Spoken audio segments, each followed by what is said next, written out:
Assalamualaikum warahmatullahi wabarakatuh. Saudara, hari ini kita akan membahas mengenai akuntansi keuangan, standar akuntansi, dan laporan keuangan.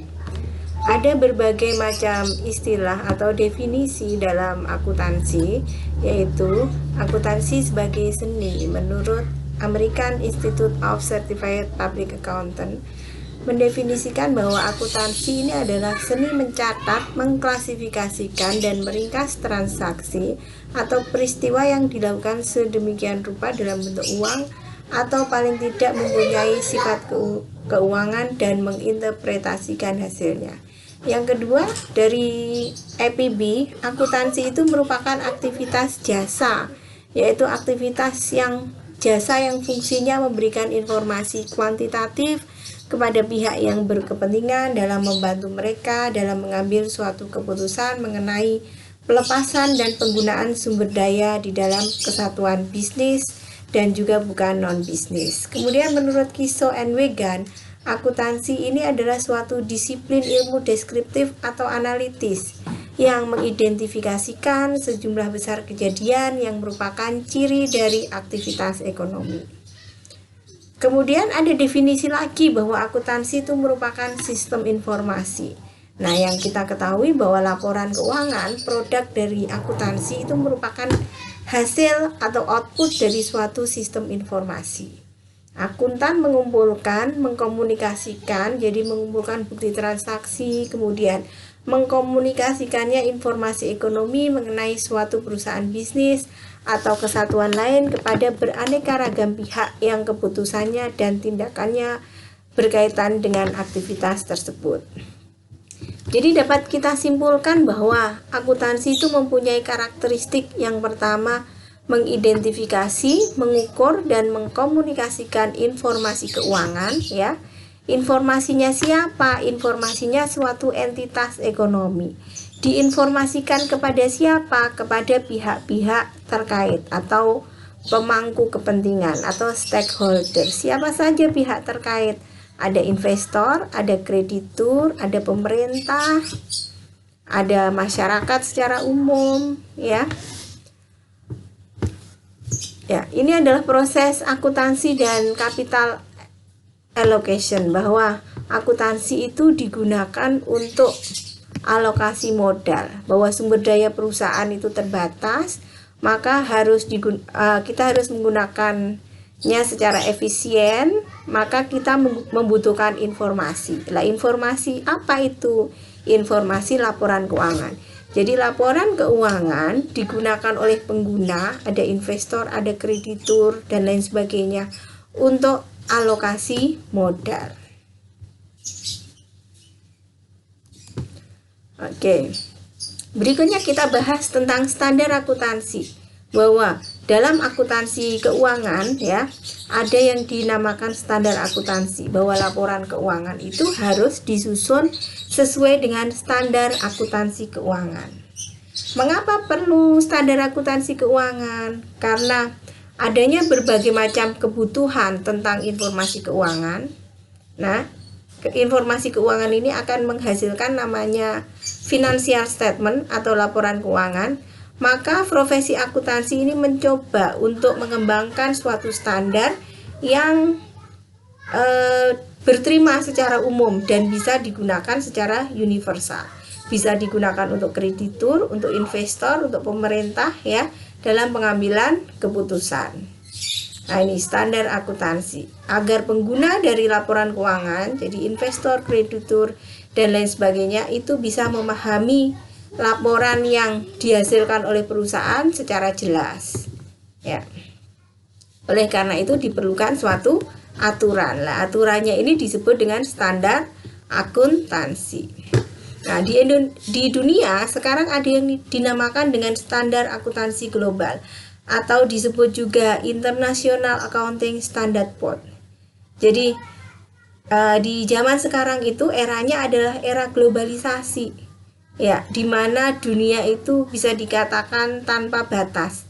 Perusahaan yang ada di Indonesia bisa buka cabang di Jepang atau sebagainya, perusahaan Jepang ada di Indonesia, atau mungkin perusahaan Indonesia bisa listing di bursa efeknya yang di Malaysia, sehingga itu yang dinamakan dengan proses globalisasi. Nah, proses globalisasi ini ya memerlukan suatu standar yang berlaku secara global juga.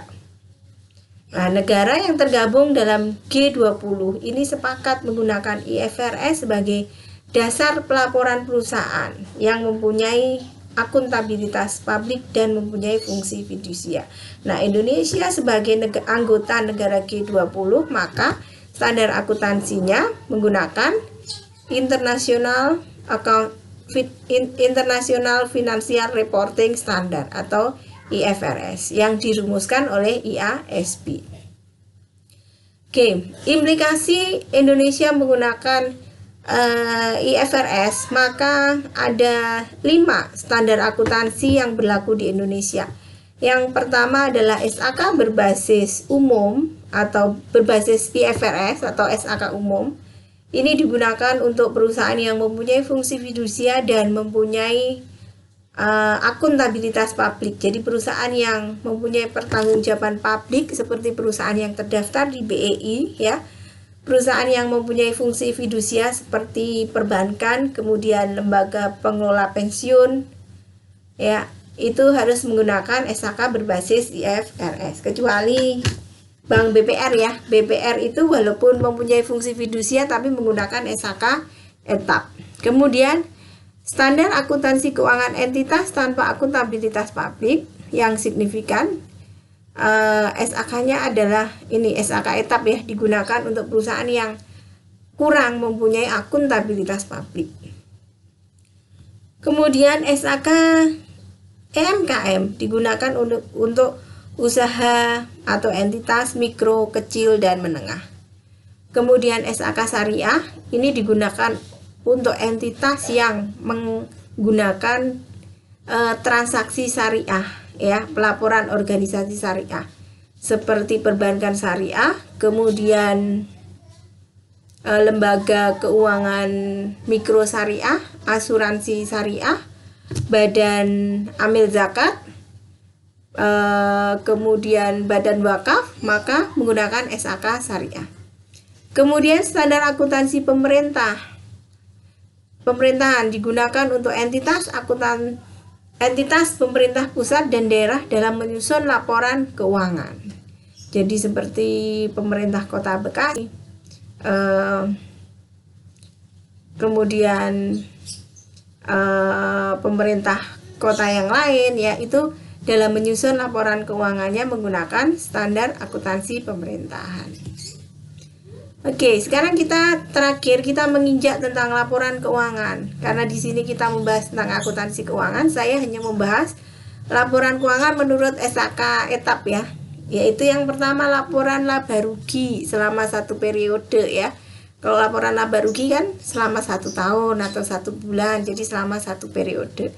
Kemudian laporan perubahan ekuitas juga sama selama 1 periode. Kemudian neraca, kalau neraca itu berarti akhir periode. Kemudian laporan arus kas selama 1 periode dan catatan atas laporan keuangan.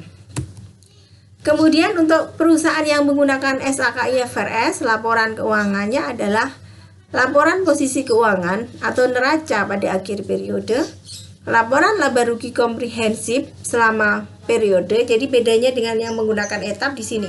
Kalau etap hanya laporan laba rugi, kalau berdasarkan SAK IFRS ada komprehensifnya, laporan laba rugi komprehensif. Laporan perubahan ekuitas selama periode, laporan arus kas selama periode, catatan atas laporan keuangan yang berisi tentang kebijakan akuntansi penting, informasi penjelasan lainnya, dan informasi komparatif mengenai periode terdekat sebelumnya. Kemudian laporan posisi keuangan awal periode komparatif yang disajikan ketika perusahaan atau entitas menerapkan kebijakan akuntansi yang secara retrospektif. Jadi misalnya perusahaan ada pergantian metode akuntansi di mana pergantian metode akuntansi tersebut tidak bersifat mandatori ya, tidak diwajibkan oleh SAK, maka perusahaan wajib menyajikan laporan keuangan yang ke-6 ini. Kemudian misalkan ada suatu error Nah, sehingga harus laporan keuangan yang ke-6 ini harus disajikan. Jadi ada error di periode sebelumnya, kemudian dikoreksi, maka laporan posisi keuangan pada awal periode komparatif ini yang disajikan secara retrospektif ini harus ada. Baik saudara, materi ini saya ambil dari Kiso and Wegan ya, Intermediate Accounting IFRS Edition dan BSAK nomor 1. Jadi saudara bisa membaca buku ini sebagai referensi untuk belajar tentang akuntansi keuangan dan standar akuntansi.